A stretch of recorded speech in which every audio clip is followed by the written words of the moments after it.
अस्सलाम वालेकुम dear students. आज जो हम टॉपिक डिस्कस करने जा रहे हैं वो है science as a collaborative field. ठीक है, ये बोर्ड के पॉइंट ऑफ व्यू से भी इम्पोर्टेंट क्वेश्चन है। तो सबसे पहले उसने प्रीफेस बयान किया है ऊपर वाले पैराग्राफ में। ठीक है, मैं इजी वर्डिंग में आपको समझा दूंगा और आपको याद हो जाएगा। ठीक है, प्रीफेस प्रीफेस कहते हैं तमहीद बांधना। Science as a collaborative fields में क्या होता है? Researcher from various disciplines work to solve complex problems। जो रिसर्चर्स होते हैं वो बहुत से डिसिप्लिन से वो इकट्ठे होते हैं और वो मिल के काम करते हैं और जो कॉम्प्लेक्स प्रॉब्लम्स होती हैं उन्हें वो सोल्व कर लेते हैं। Inter disciplinary teams tackle problems bye leveraging all their strength and expertise. इसमें जो टीम्स मिलके काम कर रही हैं वो क्या करती हैं?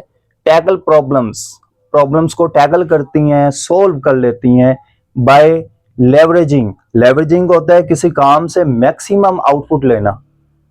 ठीक है ना, किसी भी चीज से मैक्सिमम आप फायदा ले रहे हैं उसको कहते हैं लेवरेजिंग। ठीक है, strength and expertise of each discipline. Her discipline की एक्सपर्टीज से, स्ट्रेंथ से मैक्सिमम फायदा लेते हुए हम कॉम्प्लेक्स प्रॉब्लम्स को सोल्व कर लेते हैं। अब इसके एग्जांपल्स की तरफ चलते हैं। इसकी 5 एग्जांपल्स हैं जो कि हम वन बाय वन डिस्कस करेंगे। डियर स्टूडेंट्स, हमारे पास नंबर 1 पे है human genome project. All the genetic information of an organism और सेल इज कॉल्ड जीनोम। जो आपके पूरे बॉडी की जो इंफॉर्मेशन है, जेनेटिक इंफॉर्मेशन है, उसे हम क्या कहते हैं? जीनोम कहते हैं। Sequence and mapping of genome. इसमें रिसर्चर्स क्या करते हैं? आपके जीनोम को सीक्वेंस करते हैं, उसकी मैपिंग कर लेते हैं। कौन से ट्रेट को कंट्रोल करने वाला जीन कहाँ पाया जाता है, उस ट्रेट में मसला आ रहा है, जेनेटिक डिसऑर्डर आ रहा है, तो उसी जीन को हम डायरेक्टली रिपेयर कर लें, उसको ट्रैक कर लें। This project was completed in 2003। और ये वाला जो प्रोजेक्ट है कि पूरे जीनोम को हमने मैपिंग कर लिया, ये 2003 में कंप्लीट हो गया था। हम 5 एग्जांपल्स को डिस्कस करेंगे जो कि ये हमारी नंबर 1 एग्जांपल। इसमें कौन कौन सी फील्ड्स या डिसिप्लिन्स कोलैबोरेट करते हैं? मॉलिक्यूलर बायोलॉजी, उसके बाद जेनेटिक्स ह्यूमन जीनोम प्रोजेक्ट में, उसके बाद बायो इंफॉर्मेटिक्स, ये हम डिस्कस कर चुके हैं पहले वाले लेक्चर्स में। उसके अलावा कंप्यूटर साइंस। ये तमाम फील्ड्स जो हैं ये मिल के ह्यूमन जीनोम प्रोजेक्ट पे वर्किंग। इसके बाद डियर स्टूडेंट्स, नंबर 2 पे हमारे पास है क्लाइमेट चेंज रिसर्च।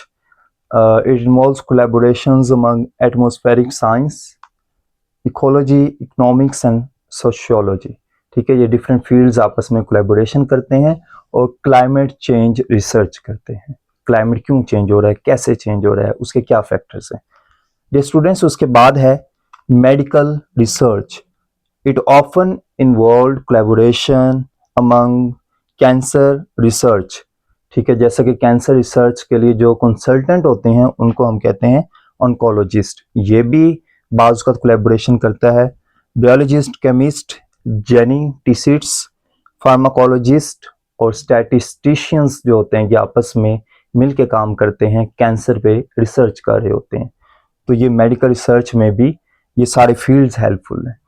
उसके बाद ये स्टूडेंट्स, हमारे पास सेकंड लास्ट है रोबोटिक्स एंड एआई। ये भी आपस में इंटरडिसिप्लिन फील्ड्स हैं। It involves collaboration among computer science, engineering, mathematics, neuroscience, psychology. ये सारे फील्ड्स आपस में मिल के काम करते हैं। इस कोलैबोरेशन का क्या फ़ायदा हुआ है? रोबोटिक सिस्टम में एडवांसमेंट आई है। रोबोटिक सिस्टम होता है जिसमें डायरेक्टली ह्यूमन की एफर्ट्स इन्वॉल्व नहीं होती, ह्यूमन उसको डायरेक्टली ऑपरेट नहीं कर रहा होता। उसके बाद ऑटोनोमस व्हीकल्स, उसी तरह वो व्हीकल्स, मशीन्स जो खुद ब खुद काम करें। उसके बाद मशीन लर्निंग, ह्यूमंस जो होते हैं वो मशीन लैंग्वेज को नहीं समझ सकते, तो रोबोटिक्स ये काम करते हैं।